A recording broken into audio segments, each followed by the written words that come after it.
This is Jason T. Smith of Thrift Hunters and Thrifty Business fame, and you're listening to my boy Josh and this podcast, Talk to Me.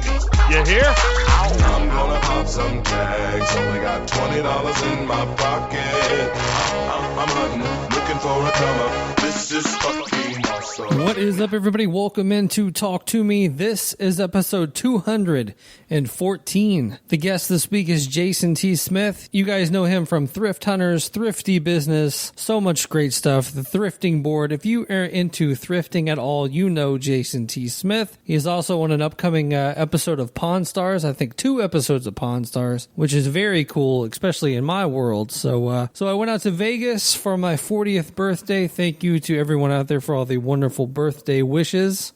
And went out to Vegas, hung out with Jason. The lady and I spent a couple of nights at the MGM, and then we stayed a couple of nights at Jason's house. So while staying at Jason's house, Jason and I snuck away for about an hour, did a quick podcast, and basically recapped my Vegas trip. Spent a lot of time out there, got to hang out with our good friend of the show, Chris Kale of Five Finger Death Punch. That's always a good time. Met him for sushi, and we did an all-you-can-eat sushi thing, and oh my God. I literally went out to Vegas, lost all my money, gained all kinds of weight, and now I'm back broke. And so I guess it'll be a good diet, the broke diet. If you can't afford food, I guess you'll starve and lose a few lbs. But I had a great time out there, and you guys always know that this podcast is brought to you by our good friend Scott Bowling down in Atlanta, Georgia. Yes, good company with bowling. Make sure you guys are checking it out on YouTube or scottgoodcompany.com. I believe his interview with Phil Dimmel just posted. Interviews with Nathan Mowry, the guys in Fozzy, Stuck Mojo, Seven Dust, Korn, Nonpoint, Ricky Rackman, Matt Pinfield, Eddie Trunk. Everybody in your CD collection is probably either on Good Company or will be on Good Company with Bowling. So make sure you're checking them out. Good Company with Bowling on YouTube or scottgoodcompany.com, and let him know that the Talk to Me podcast sent you. So back to the Vegas trip. Jason and I talk about going to see Ka, the Cirque du Soleil show. We go in and saw Absinthe, which is a burlesque show that has to be one of the most amazing shows I've ever seen. It was funny, it was raw, it was raunchy, and a great time. If you guys make it out to Vegas, make sure you check that out. The lady and I went and saw Potted Potter. I believe that's what it's called. It's all 7 Harry Potter books, kind of a 2-man show in 70 minutes. Very well put together, funny, kind of campy, kid humor here and there.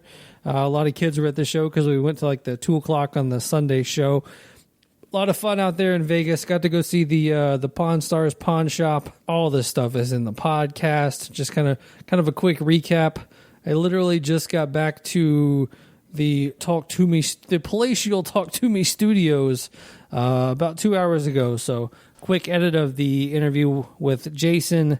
A quick intro here to get this up for you guys tomorrow. Like Jason says, his episodes of Pawn Stars should be up Monday, July 1st, so make sure and check that out. So big, huge TV star on the podcast this week. Kind of mixing it up.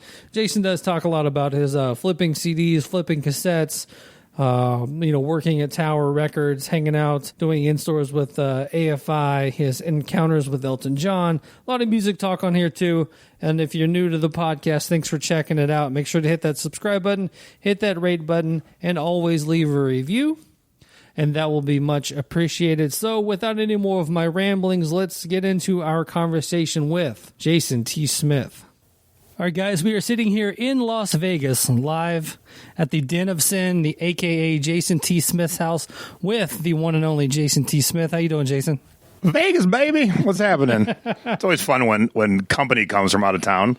For instance, you. Right. They're like, oh, Vegas tourist stuff. And I'm like, yeah, I just live here. It's just Tuesday to me. Stuff. Yeah, it's just Tuesday, Well, I mean, the one thing that's been nice is, we've been getting out and getting to see some stuff.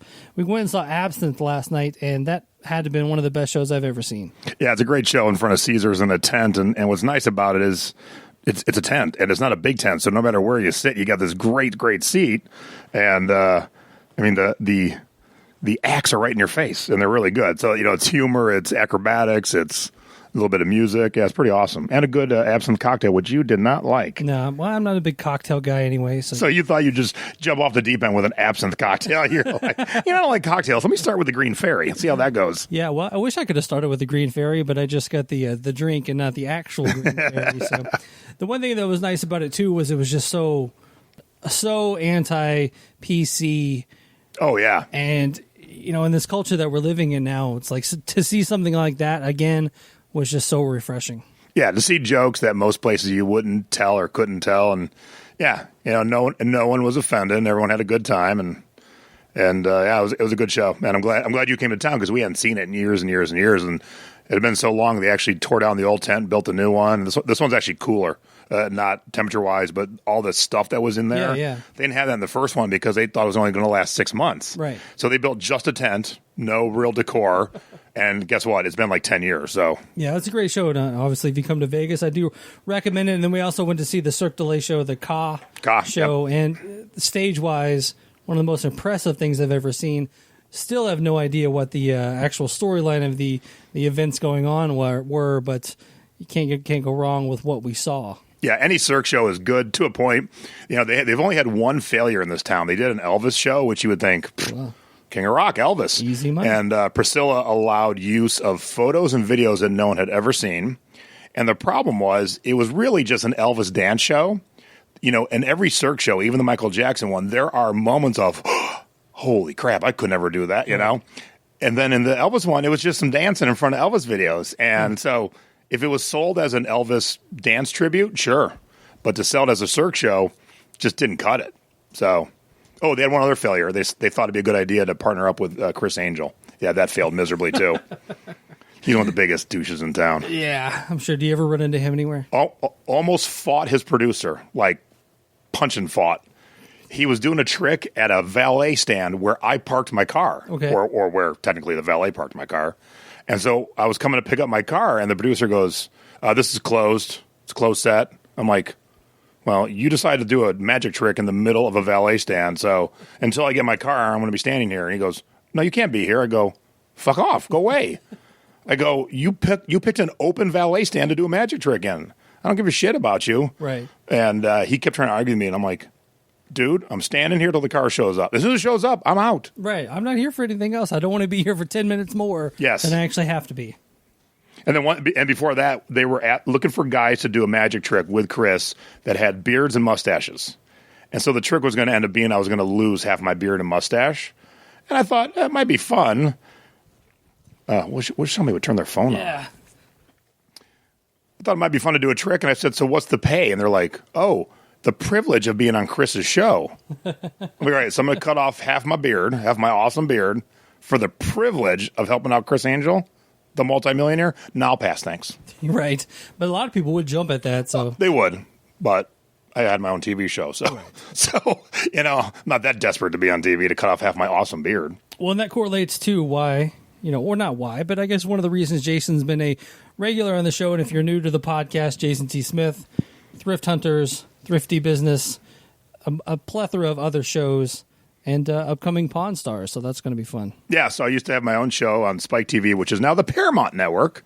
It was called Thrift Hunters. It lasted 2 seasons, and then they moved on, and I moved on. And then I started doing YouTube shows. One's called Thrifty Business, and then I host one with my mother on Sundays. It's called Selling Past Your Expiration Date, Being Thrifty Over 50, and it's for the older crowd of sellers. And we go a little bit slower to help out. Even new sellers, we just go slower on things. Right. Like, here's how to do this from turn the power on to your computer, because most, younger people, and when I say younger, I mean like under 50, you can pretty much get into it already. You don't have to start at the beginning, but we always start at the beginning. And then recently, Pawn Stars came calling, and they said, hey, you want to be on our show? I said, sure. Like with my original show, I didn't go looking to be on TV. Right. I got called both times, and just out of the blue, I got a call going, hey, you want to be on TV? How did they find you, or how did they know? Well, we had I'd already been doing a Facebook group. Okay. So for the original show, I'd already been doing a Facebook group, and I'd been doing YouTube videos. So they were the production company was looking for thrifters, and so when they Googled, when they YouTubed, when they Facebooked, I just kept showing up. Right. And me and my partner at the time, we were doing stuff together. So I was actually home for my uncle's funeral. My uncle just passed away. I was home for his funeral. And my buddy Brian at the time said, "Hey, we got a call. Someone wants to put us on TV." I just thought it was bullshit. Like, some friend is pulling our leg. Right. Because you don't just get a call, like, "Hey, you want to be on TV?" And obviously it was true because we ended up on TV for 2 seasons. And then recently, or last year, I got a call from the production company of Pawn Stars. Said, "Hey, you want to be on? We want to do something a little bit different with you." I'm like, "Okay." Well, how did Pawn Stars know of you? So again, they went looking for a thrifter, and I kept showing up everywhere they looked. And they were like, and I said, I had a show on a different network. They're like, "Yeah, we know." Nice. You under contract anymore? I go, "Oh no, that's long over." Okay, cool. Let's go do some stuff. So I filmed 2 so far, and we're working on a couple others right now. So what's the day in the filming like? Like, what can you say? Well, here's what's nice, and not that I didn't think about this, but when you work on someone else's show, you just show up, do your work, and you split. Right. So much easier. Not that I'm going to compare film and TV to, laying brick, digging ditches, but it's not fun work. Right. And we had a lot of friends film with us, and they said the same thing. They would film for like 3-4 hours. They go, "This sucks." Because it was 50 hours of filming and travel time per 18 minutes of an episode. Wow. And so when you do something, you have to do it 5 times. Walk out a door, walk in a door. If you say something funny and everyone laughs the first time, but someone coughed during it, you got to say it funny again. And then if someone walked through the shot, and so by the 5th time you're trying to say it funny again, in your head you're like, "Is it still funny?" Because it don't sound so funny no more. And so those are the kind of things that just, the repetition gets boring out of your mind. And it's a lot of hurry up and wait. Yeah. But look, I'm not, people who do hard laborious work, I'm not comparing it all to them. But I like to be active, mind-wise too. And so when you're just sitting around for lights to be ready and, for the announcements over the loudspeaker to stop, it's just like boring. But yeah, so Pawn Stars, I showed up, did my work, and off I went. So it was nice. Plus, I live here, they're here. So, I worked for an afternoon, and I came home, and it was easy peasy. Yes, and the other day that, you and I went out thrifting, and we stopped by the actual Pawn Stars pawn shop. And, that's one of those shows, your show, Pawn Stars, Storage Wars, Auction Hunters, American Pickers, like all those shows were, like, that was all on my DVR. Like, I watched every single show that anybody tried to do anything like that. I was watching it. So Pawn Stars obviously being one of the bigger first ones of it all. It was cool to go in and actually see the pawn shop. Really crazy how small that pawn shop is. Like, it's just well. Really... See, you're thinking it's small now. So I shopped there. Yeah. Well before the show. So it was dark, it was musty, and it was a quarter of the size of what you were just in. Wow. So that shows you. And back then it was more of a real pawn shop where they had like a table of CDs. And that's why I went in, because I sell a lot of music online. Mm-hmm. But the reason they got the show, or at least the reason I think, they always got weird stuff. So back then, pre-show, I'm standing in there picking CDs to flip, and the phone rings, and an employee answers it and goes, "Oh, Rick, the dad, I totally forgot this person called yesterday. They got a Heisman Trophy they want to sell us." Who has a Heisman Trophy to sell? And I that perked my ears up, and I'm just like, what? And so they always got unique stuff, and I kind of think that's how the show ended up finding them. Now, I don't know that for a fact. That's just my assumption. But, yeah, so I can't, because this will be actually live before my show airs, I can't spill the beans on what I brought in, but I was the person that brings stuff in. But mine was a little bit different. Yeah. Because, the average person brings in one item. I'm a professional thrifter, so I brought in multiple items per episode. And you were also the expert. Right. So that's the other thing is no expert needed. I am an expert already. But I will tell you, fans of your podcast, and I don't know which episode. The first one's July 1st and the second one's July 29th. I forget which one it is. But there are 2 items that everybody listens to your podcast will absolutely love. Well, I can't wait for that. That's going to be – yeah, when you told me you were going back on TV and you told me what it was, I was like, that's awesome. Obviously Pawn Stars has been on forever and ever, but there's a reason it's been on forever and ever.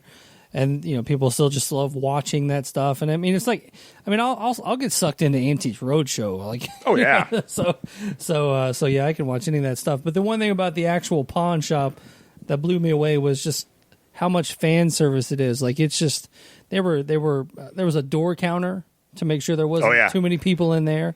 There was basically like a velvet rope down the middle of it that, you go in one, go to the back of the store, come out the other side, buy your tchotchkes and your Chumley pennies and Chumley bobbleheads. Yeah, Chumley bobbleheads, and the old man has some stuff, and take a picture with the cutout cardboard of Rick, and everyone was doing it. Yeah, I was about to do it, but you came up behind me, so I felt I wasn't going to do it then. Hey, you're a tourist. You can do whatever you want. I took the photo outside, so if you check out the Instagram or the Facebook page, you can check out me being a super tourist in Vegas.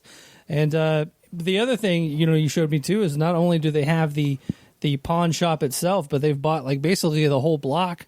And right next to the pawn shop, it's like Rick's Barbecue and pawn shops. This and there's so many little other shops that they're just probably and they didn't expand right away. Yeah. They did expand the business right away. Like I said, it was way tiny. There's no back room, so they've made that bigger over the years.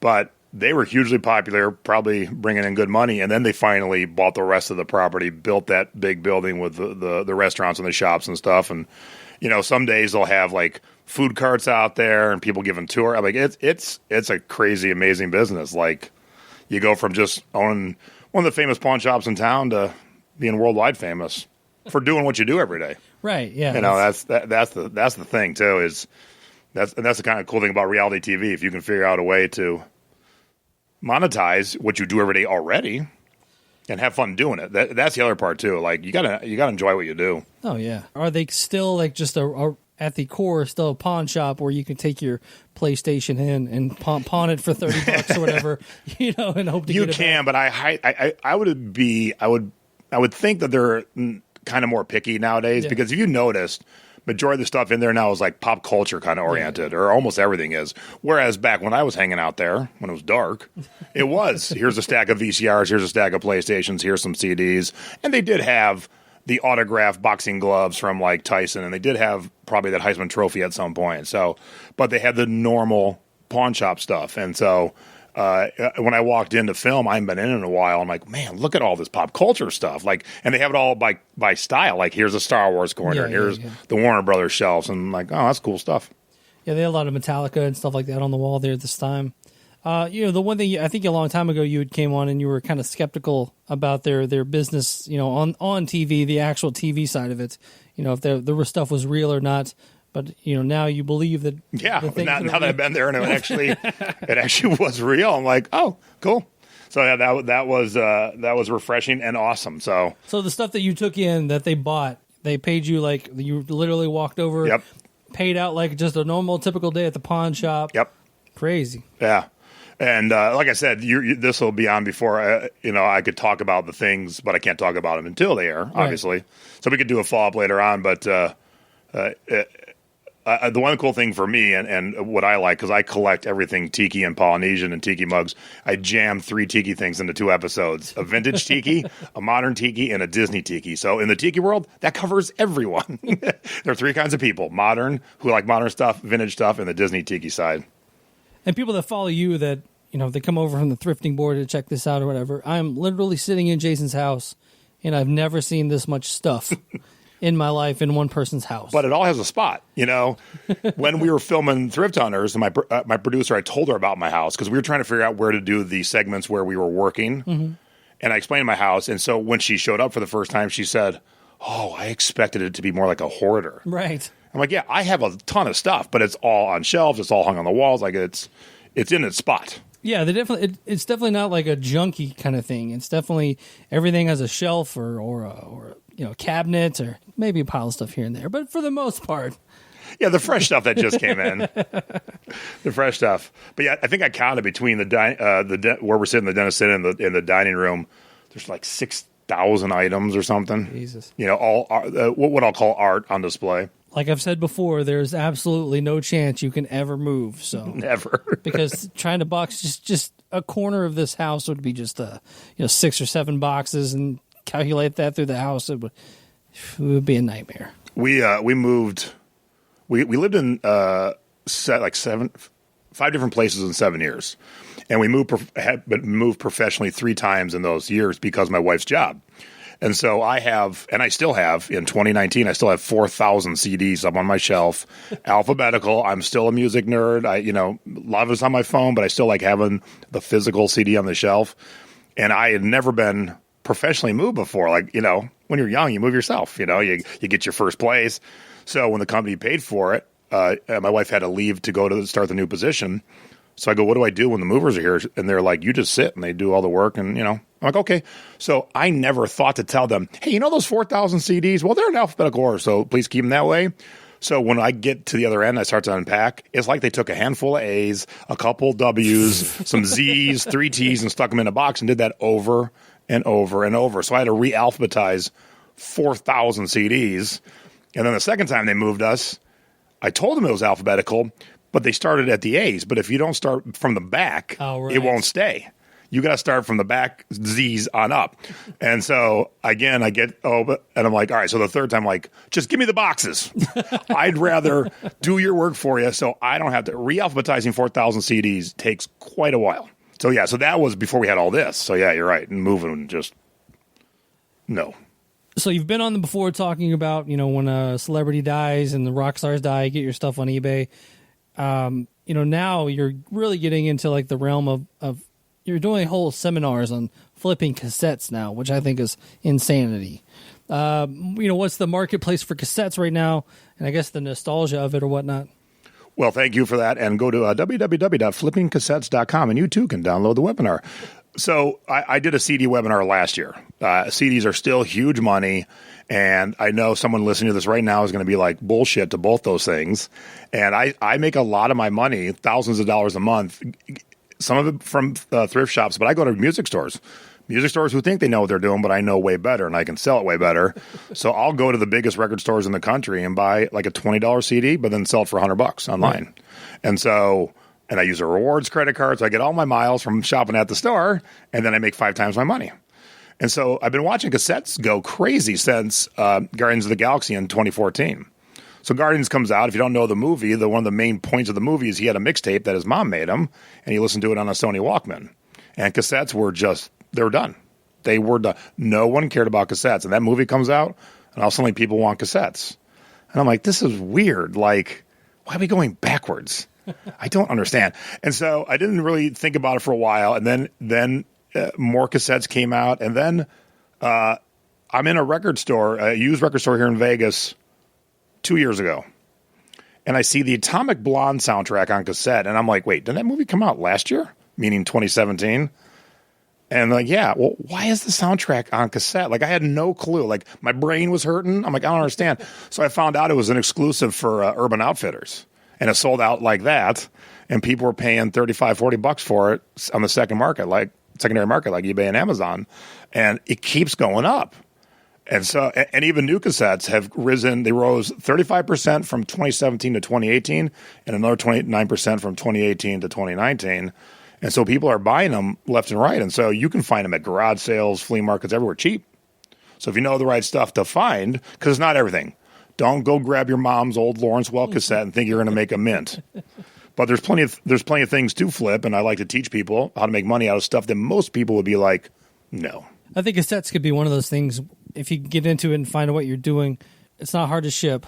Yep, super easy because they're all the same size. Right. What are some of the staples that you try to teach people to kind of look for starting out, so you're not just overwhelmed with packaging and odd boxes and all that stuff? Yeah, when people say, how do I just start selling stuff online? The first thing I tell them is, if you're brand new, like you are just started your eBay ID or your Poshmark ID or wherever platform you've chosen, just grab 5 things around your house that you don't use anymore that you think could be worth some money.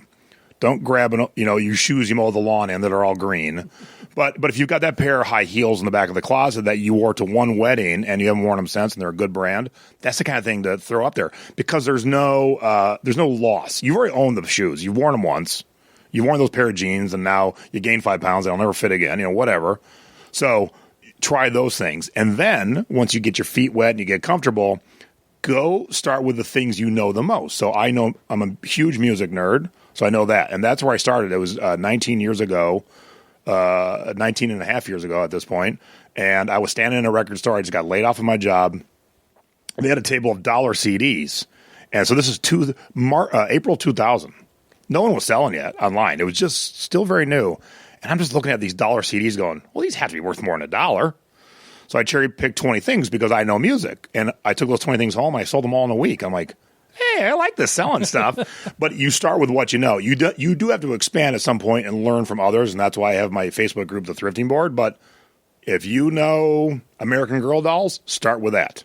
If you know metal CDs, start with that because you have that knowledge. You know what's good, you know what's rare, and then you just go on from there. But also start with things that don't break. Don't start with anything breakable. Start with a pair of jeans. Start with a T-shirt because you don't have to think about shipping those. If you started with a 5-tiered chandelier, you're going to be miserable.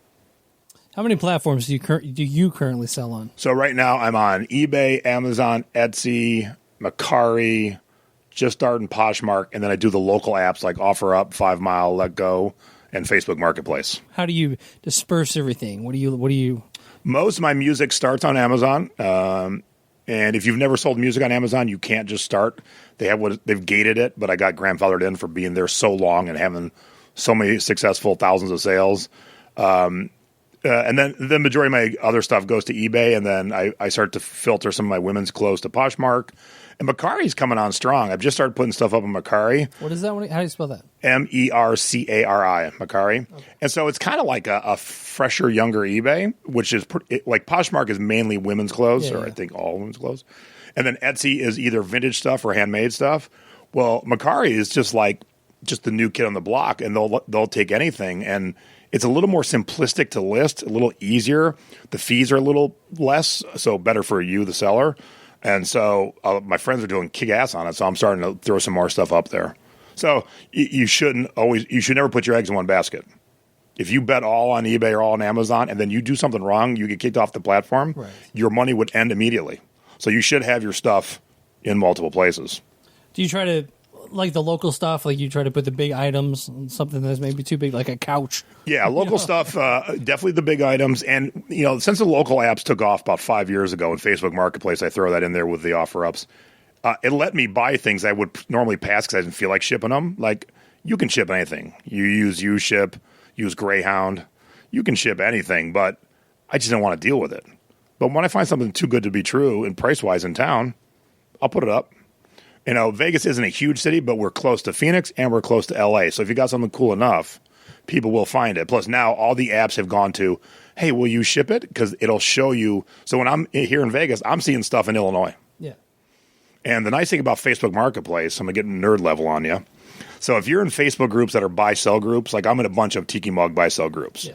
When you list a Tiki Mug on Facebook Marketplace just in general, it then gives the option, what of these buy-sell groups that you're in do you want to put the listing in also? So you just quickly check them off. So say I'm in 5 of those, they automatically go to those 5. Yeah. So I don't got to do the work 6 times. Right. It's automatic. You had to put each individual group. So when you're doing stuff that will go to a specific, and then I'm in like a ton of Las Vegas high-end buy-sell, Henderson, I'm a bunch of those. So when I'm putting general stuff up, I click them all off, and then it's in front of everyone's face.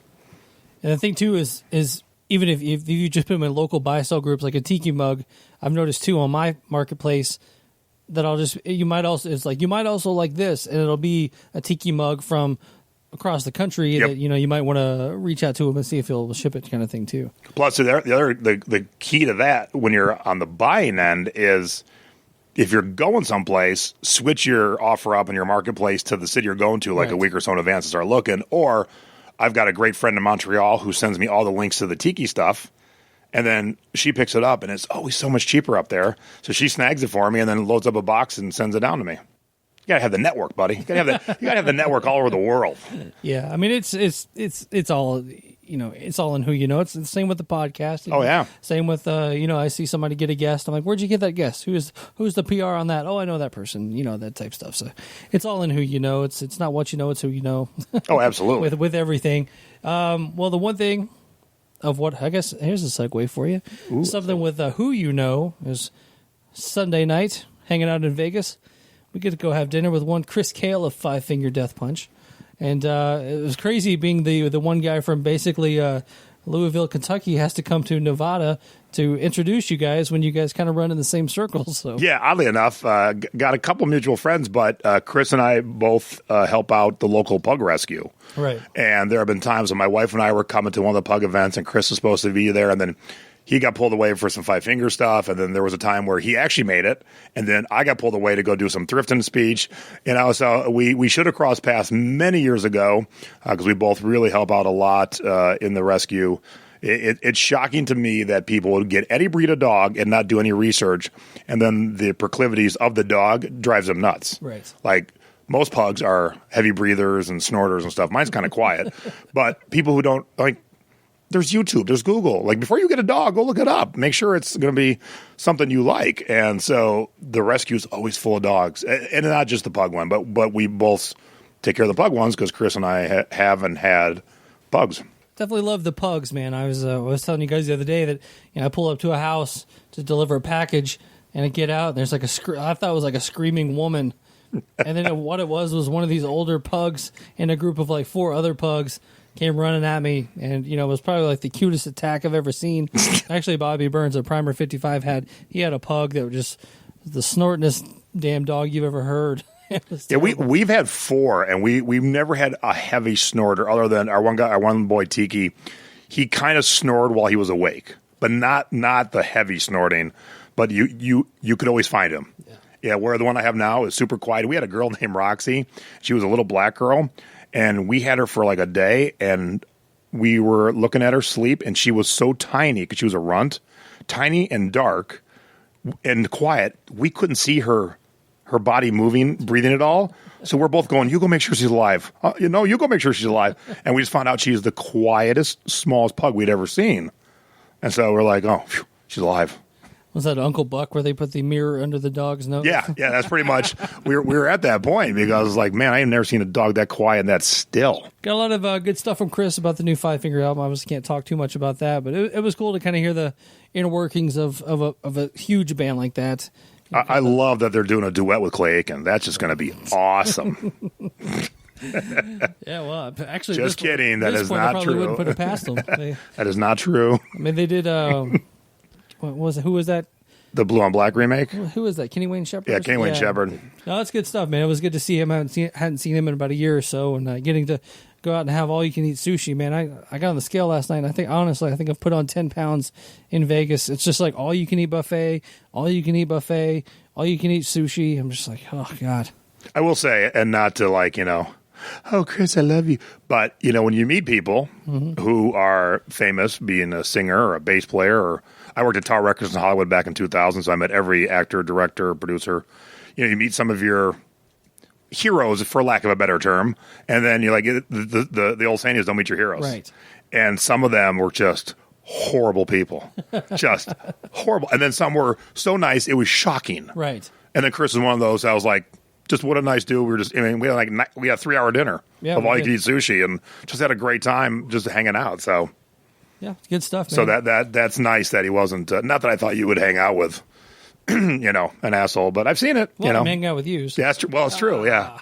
Working in Hollywood, you see it all the time, unfortunately. Got to drop a name. Give me one name you ran into that you weren't happy with. I'll give you 2. All right. AFI and the other end of the spectrum, Elton John. Elton John, I thought you had a good experience with Elton. No. Was it bad? It wasn't specifically with me, but so back in the early 2000s, or leading up to the 2000s, this is before internet really existed in terms of downloads and streams and stuff. Yeah. If a movie studio wanted to see what music they wanted to put in a movie or a TV studio, they would actually send a PA to Tower Records and tell them to go buy a bunch of music. And so Sony Pictures would have an account at Tower. So they would just get the stuff, we throw in the account, and once a month they would get a bill. Elton John was the only human that wasn't a corporation that had that, because Elton's a big music fan, and he buys one copy for every house. At the time, you think he had like 4 or 5 or 6 houses. And so this one assistant manager was always assigned to take care of him, so no one else would would bug him or anything. And I get that. And I just happened to be walking by with a manager that's worked with him for years at this point. Said, hey, I've never bugged you, Elton. I'm getting married in 2 weeks. My future mother-in-law hates my guts, and just a simple autograph would go a long way. And he threw such a hissy fit. And no one else would have heard this. I only heard it because I'm tall and I was walking by. So it wasn't like anybody else heard that conversation. There wasn't going to be a run of people to go bug him. And I'm just like, you couldn't just sign one thing and say good luck with the wedding. I mean, this is the guy that helps you out every time you come in. Right. And hey, maybe he was having a bad day. I won't cast fools. But I met Rick Rubin, and he was ringing out, and I said, "Hey, Mr. Rubin, don't want to bug you, but your work was my childhood and how I grew up, and from the Beastie Boys to Slipknot and Slayer and everything else, Dixie Chicks, and he turned into a fanboy himself. He goes, "Oh, dude, let me tell you what I'm working on." And then we just stepped away from the counter, and he told me all the cool projects he was working on, and one that never came to fruition that I always wanted. He was doing a clown solo album that he was producing. Wow. And it never came out. And I'm like, damn, I would have loved to have heard what Rick did with Clown. Did Clown's band never come out? I know he was Clown's had a few bands come out, yeah. but it was never the project him and Rick were working on. And so that was always refreshing when people were that, they weren't being a celebrity at all. They were just happy to see someone excited about music and like, oh, let me tell you what I'm working on. It's so cool. I love that. I'm a big fan of AFI. So what was your AFI story? So I worked at Tower. I was a night manager.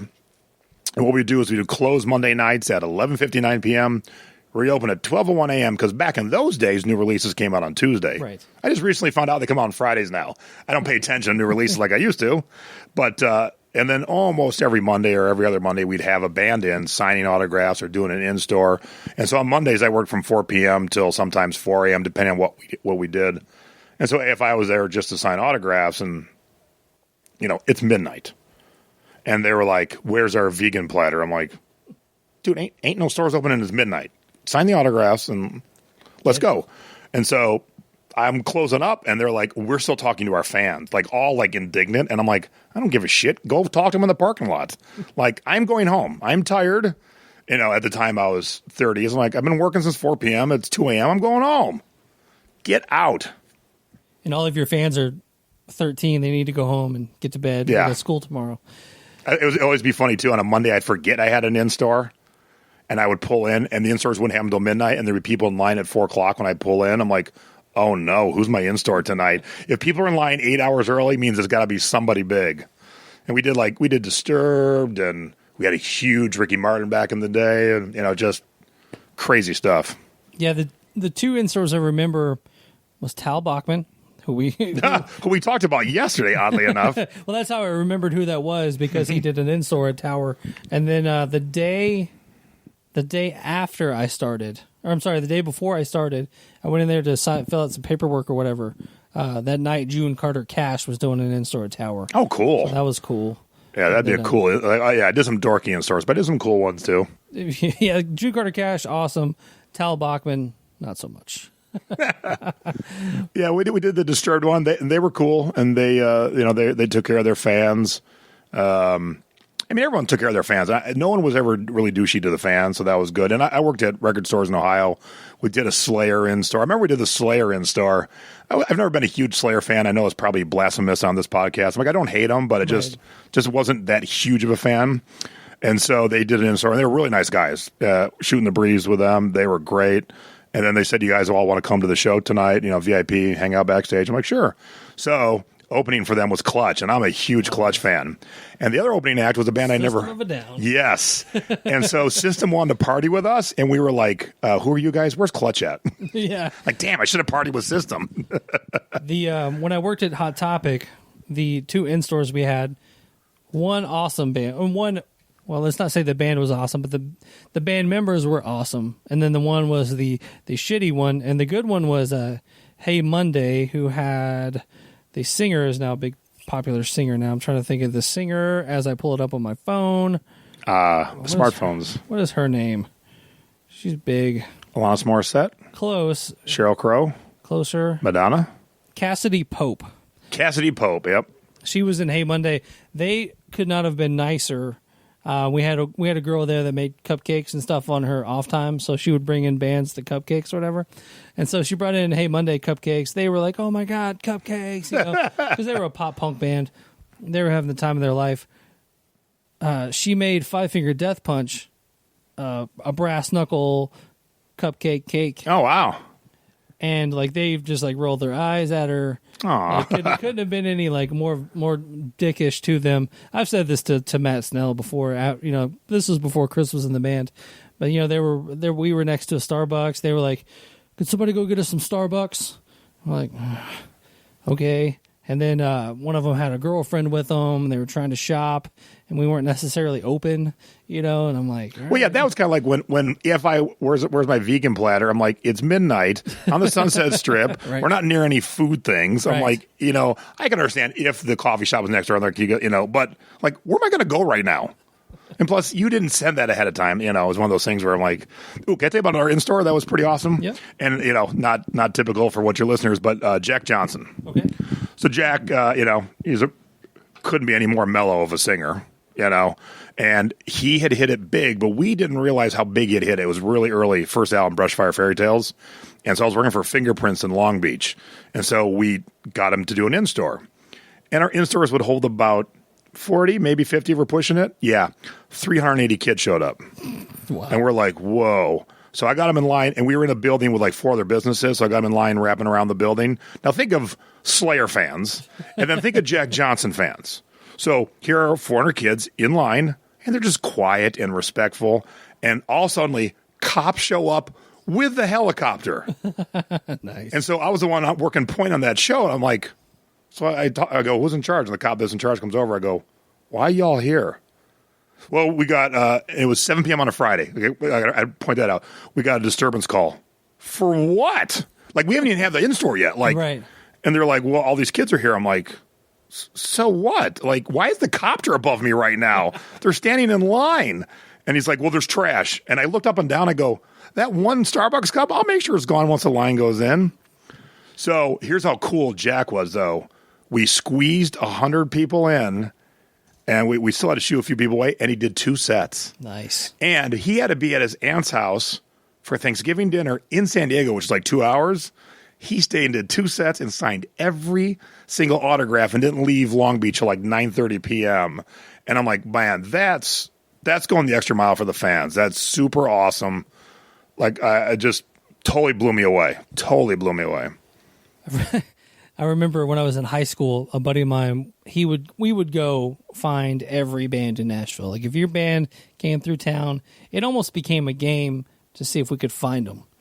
And that's how we met Pantera multiple times.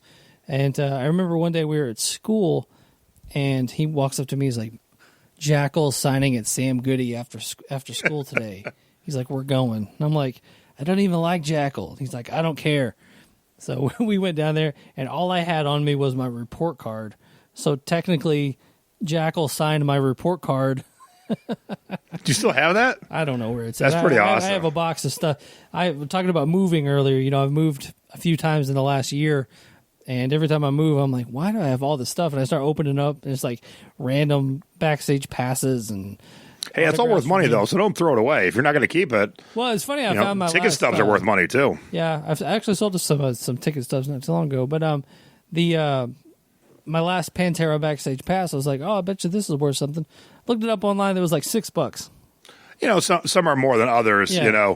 A little tip for any of your fans out there that want to sell some stuff. If you happen to be one of the local crews at a concert venue, your T-shirts are worth money. Yeah. What people don't know, when big bands come through, they have their own crew, but they need a local crew to do all the unloading and loading back up. So they get T-shirts that say local crew, and that way people know who's in the local crew, who's in the main crew. And some of them are boring, but some are awesome. One of Ozzy's tours, the local crew, the back of the shirt was the blueprint of the drum riser and the drum kit. Nice. And so that's a T-shirt that you can never buy commercially. So if you're an Ozzy fan, that's a cool thing to find. And I sell tons of crew shirts. First time I was ever in New York City. We went New York City. Yeah, get a rope. But we go into a boutique, store that has all these old concert T-shirts. And I'm not talking like this was 98, so this was like 88. T-shirts from the 88 to 90. Yeah. And they were already like $250. And I'm like, for what? Like, why are these shirts this much? And now, all the shirts that I had as a kid. Oh. They're all worth $250 a piece, if not more. And I'm just all my rat 3/4 sleeve baseball tees. I'm like, damn it, those are so much money now. And I remember when or how I got rid of all my concert shirts from my youth. I don't remember selling them. I don't remember giving them away. I don't remember throwing them away. Right. They were just gone one day. You're like, damn. Just all holes in them and wore out. But if you do have those holes and worn out, are still okay. Actually, the few things in life that distressed bring just as good money as concert shirts and jeans. I can see that. Like if you had a distressed TV, that wouldn't bring more money. That'd bring a lot less. Yeah, TVs don't go up in value, but T-shirts do. Oh, yeah. Unless you could find a cool, maybe a cool old one. I don't know. It'd have to look cool, though. Maybe turn it into a fish tank. That's the thing. Those cool mid-century, like 1950s, 60s tubes, yeah, people are popping out the TV parts and either putting a flat screen in it so it looks like it's a TV still, or making them a fish tank. Yeah, that's the thing that a lot of people do. You know, it's funny going back to, you were talking about, you just found out recently that CDs come out on Friday. When I first started this podcast, like 4 years ago, it came out on Tuesday because that's in my head, that's when records came out. And then somewhere in the first few weeks, I was like, wait a minute, records don't come out on Tuesdays anymore? I know. It's amazing. It's amazing when you worked in the biz and then you're like, oh, that changed? Right. Because I went to so many of those awesome, like Monday night, wait in line for the new, Korn album, wait in line for the new Faith No More. See, I don't remember ever doing that as a fan. And I started working in record stores in like 98. Yeah. So I don't remember doing that as a kid, but also I grew up in the country.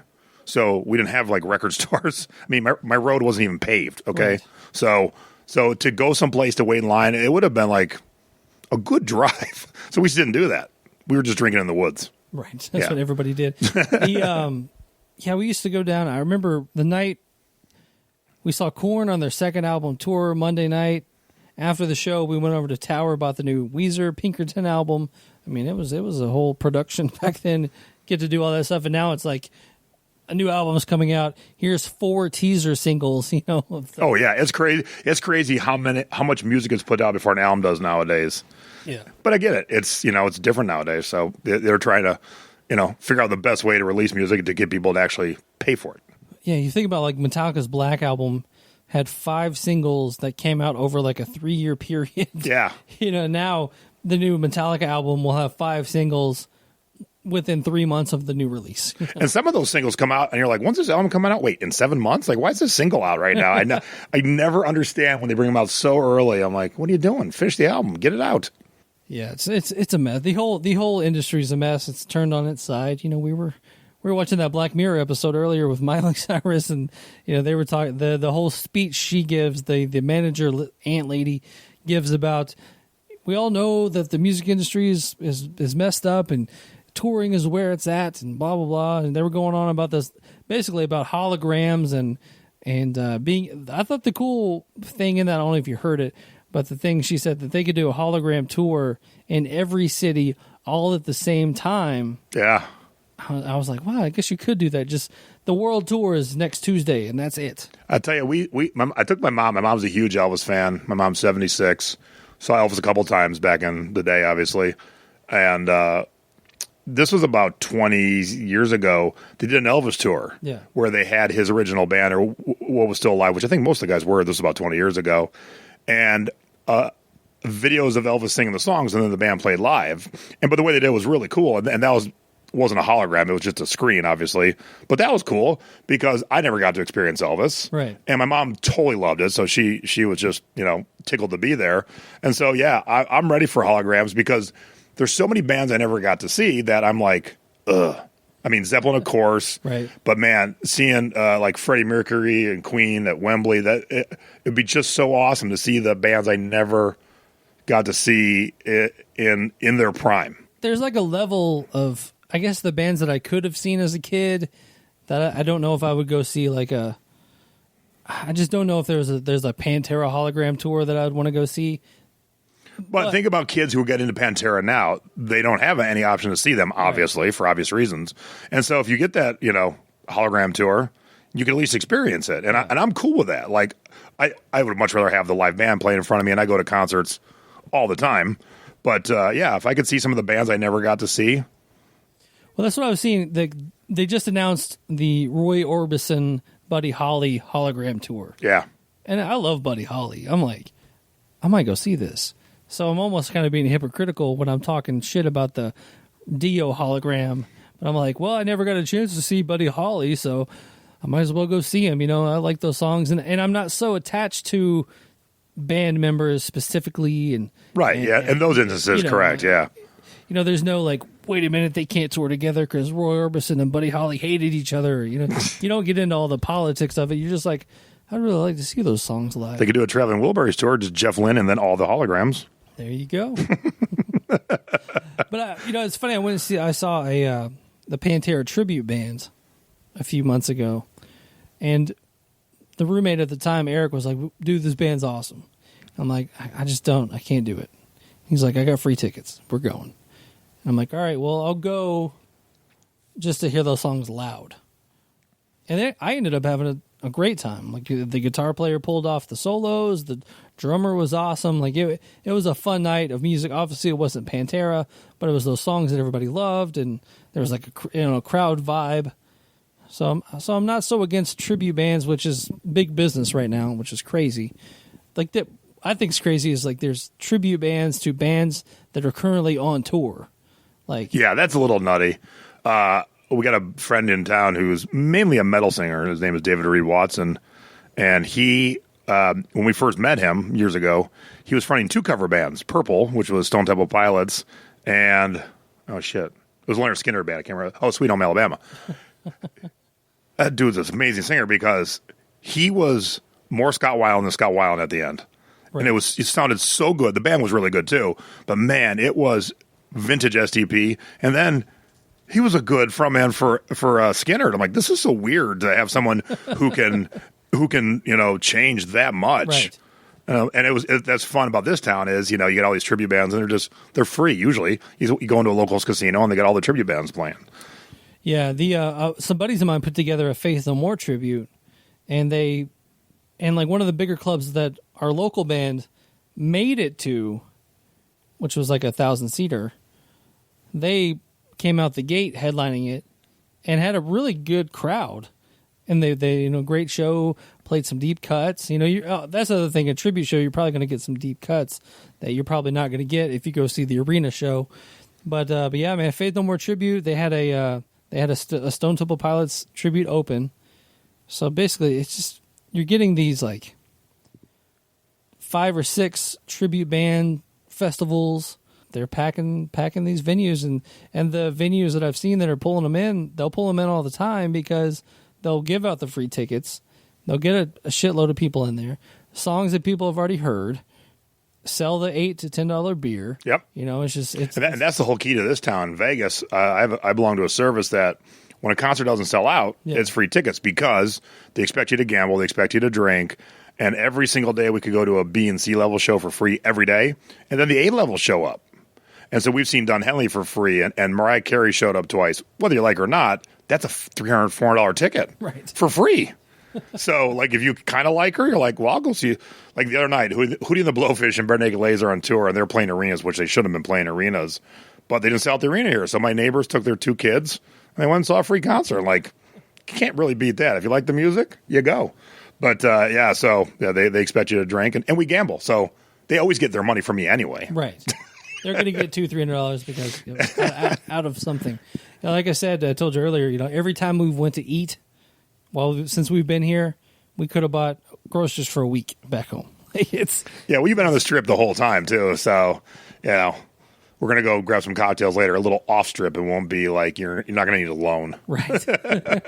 You're not gonna need to sign 3 forms of identification and be like, "Can I put my house up for collateral?" It's been fun. So, were you a big gambler before you moved here? Yeah, I mean, not to the point of having a bookie or anything, but I was gonna say our first time here as tourists. We came in December because no one came back then during December. And it was like right after Thanksgiving, before Christmas, there was a couple weeks where it was really quiet. So you could get these great package deals, flight, room. So our first time here, we stayed in the Mirage. Our room looked right over the volcano. So it was just like, woo, that's so cool. And we won money. So at one point, we were playing blackjack, and we were only playing $5 a hand. We pressed it here and there, but we were up like $1,400-$1,500. Wow. And so we're like, this gambling shit in Vegas is easy. And so we went shopping like we were Michael Jackson. Yeah. We were in Caesar's Palace in the Forum shops, and we were in a store where we liked stuff. Like, okay, I want one of those. And 2 of the guy was just following us, grabbing stuff because we felt like we brought the money to use. Yeah. And we've ended up with way more of it. So let's go buy some shit. Right. Well, that's like because back home we play cards once a month, once every other month. And the guys that I play with are super math smart.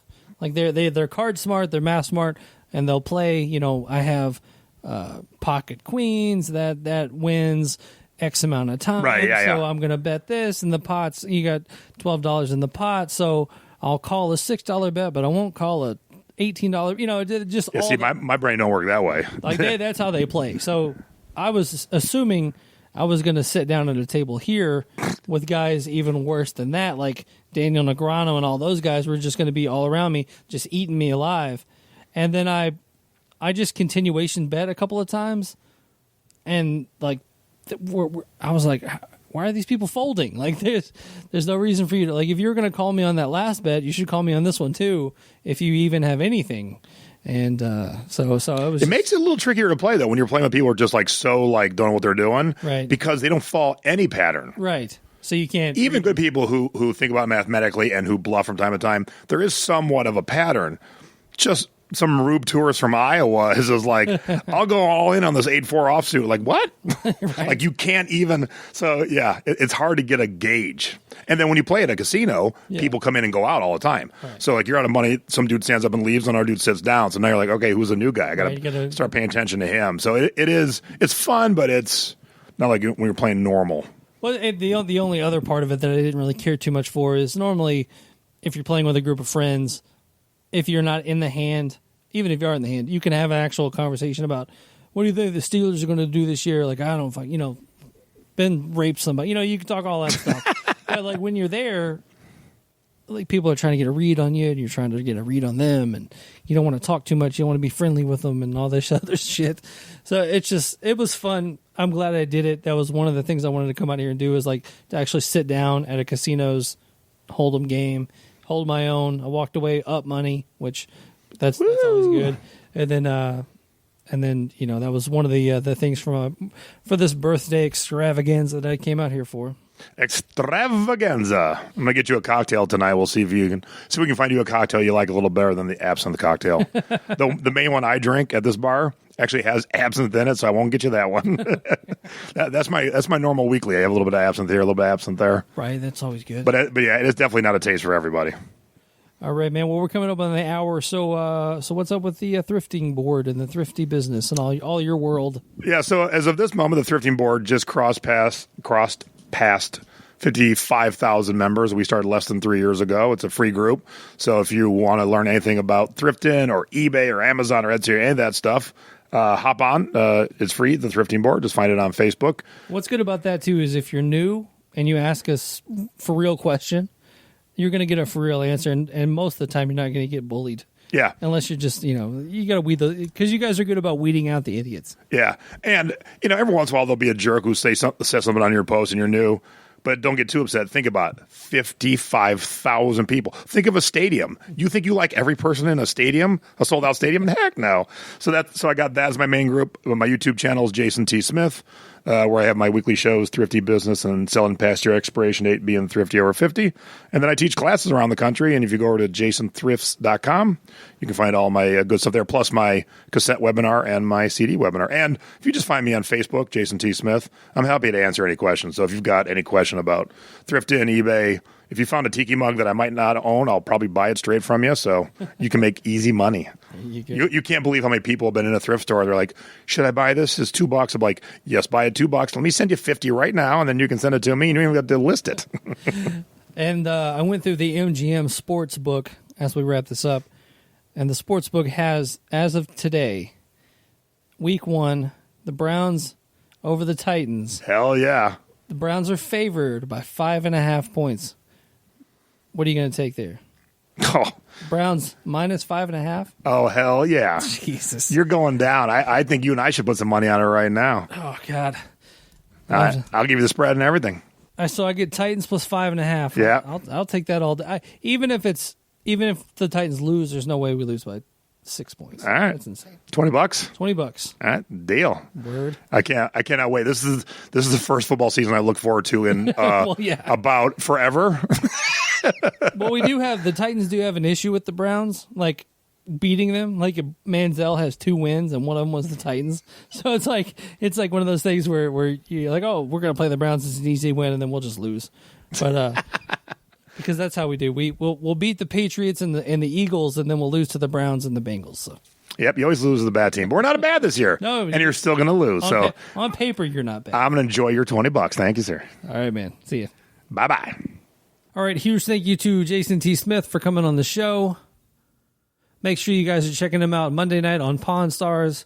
He let me know his secret stuff of what he's going to be selling on Pawn Stars and what they bought. Obviously, if you're a fan of the show, you are definitely going to be into what he sold.